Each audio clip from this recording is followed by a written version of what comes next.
Thank you, Madam Chair, and forgive me, but I need to put on the record an objection to the process, to the fact that this committee passed a motion that deprives me of the rights I would ordinarily have to present these amendments at report stage.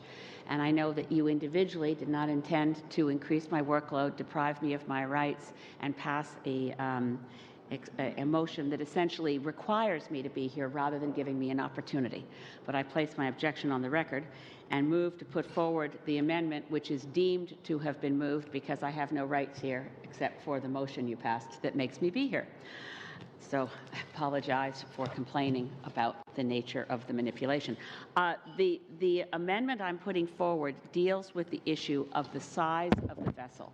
And you've certainly heard testimony from West Coast Environmental Law, Pacific Wild, Sierra Club of British Columbia, the Union of British Columbia Indian Chiefs, the Haida and the Heiltsuk Nations have questioned the 12,500 metric ton threshold. As you've just heard from our colleague Nathan Cullen, that threshold is far larger than the spill which caused so much damage just recently, within the last year, of the Nathan E. Stewart spill.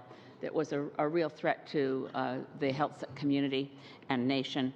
We're looking at here the evidence of Transport Canada's report that in order to provide resupply shipments to the North Coast, vessels of 3,200 metric tons is an appropriate limit on the size of the vessel.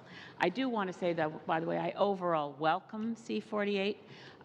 Just to give a tiny bit of history, this bill essentially does what we had in place since 1972 through a voluntary moratorium on the shipment on the north coast of BC that the federal government and the British Columbia government had accepted until the recent Conservative government. So legislating the North Coast tanker ban is welcome. I'll make other efforts to expand it, but overall I certainly welcome this piece of legislation, but would much prefer, as would the communities along the coast, to ensure that the allowable shipments are held to 3,200 metric tons in bulk. So my amendment goes to every place where you see 12,500 metric tons and changes it in each location to 3,200 metric tons. Thank you.